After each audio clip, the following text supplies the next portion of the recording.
Get in the basket. In episode 34 of Teach Play Disc Golf, Cade Caps was a guest on the show, and we talked about how we can move field work from a big open field that really gets pretty boring for most people to doing field work on a course. For me, I prefer to go onto the course and say, for example, those 200-foot approach shots. I go and I put myself in a tough situation or a situation that I'd be in tournament and be like, man, this again, and I Yeah. bring a stack of discs. I bring different types of discs and stuff like that, and I execute it multiple times because I've created this Mhm. scenario, whether it's from the tee box or somewhere in the hole, or if I've made it my own Right. hole. I've created these constraints that I have to execute. Otherwise, I'm going to get Mhm. immediate feedback on the hole. I think Right. getting on course and spending some time on the holes, especially the ones that you struggle with, maybe it's that straight 200 footer, that seems to haunt everybody. That tends to be a very efficient use of your time. And in the course of that conversation, I kept thinking about this hole at Liberty Park. I specifically like this hole, though, to practice the backhand turnover with a flat to anhyzer angle, especially for touch shots. This hole has, you can go forehand, you can go backhand. I like to go backhand, but what it forces you on the backhand is it forces you to throw a flat to anhyzer shot uphill, which is not something that a lot of players are used to. The reason why you want to throw something flat or on anhyzer is because the slope is going from right to left. And so if anything starts to hyzer out, it's going to hyzer hard.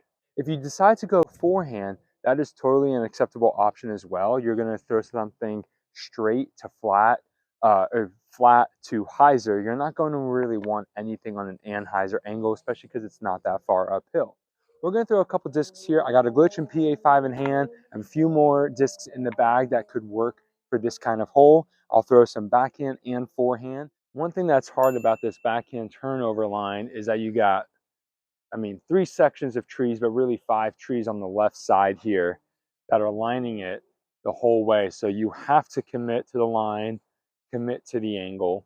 You don't have to throw it hard, but you gotta definitely commit.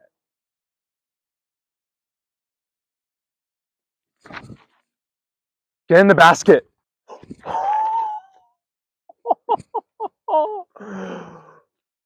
That's what we're talking about. Let's commit, baby.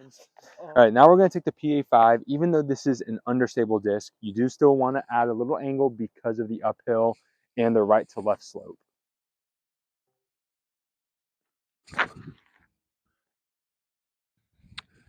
Not enough angle, but that will be a birdie. Now, when it comes to the forehand on a hole like this, we're going to want to keep it nice and flat, maybe a touch of hyzer. I got 3 different discs here, 3 different speed classes to kind of simulate different options that a disc golfer might have when doing field work on the course. We got a putt approach disc in the Pro Discus Jokery, everyone's favorite, the Innova Firebird. And then a disc that's fairly new to me. I've thrown the mold a handful of times before, but especially never in this plastic, brand new to me. Zero G Scorpius, zero gravity Scorpius from Millennium Discs. Basically, I believe this is like a destroyer top and a strike bottom. And so it's a very fast disc, but that zero G, this is 159 grams. So really excited to throw this. And we're going to throw these 3 different discs to kind of just see what we would like to do if we were to throw the forehand. In most cases, I'm going to go with the Jokery.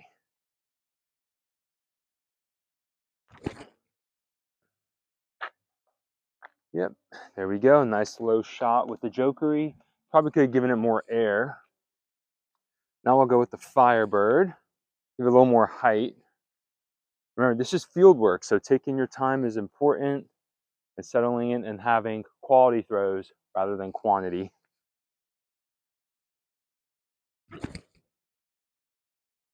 Okay, did not get that one higher. So this is something that I've struggled with for a while. I love throwing the forehand, but the forehand uphill, I typically do something like what you've seen. Throw low, throw into the hillside. And while that's not a bad play when you're trying to control distance, not what we're trying to do here. So I know I need to work on this, and this is one of those things that I can't go and practice out in an open field. Having the time to practice here at the course is ideal. So now the most important thing we're trying to do here is actually get this up. And the way I'm going to do it is I'm going to have to come from low to high, matching the grade of the elevation, and not just come straight across like I have been.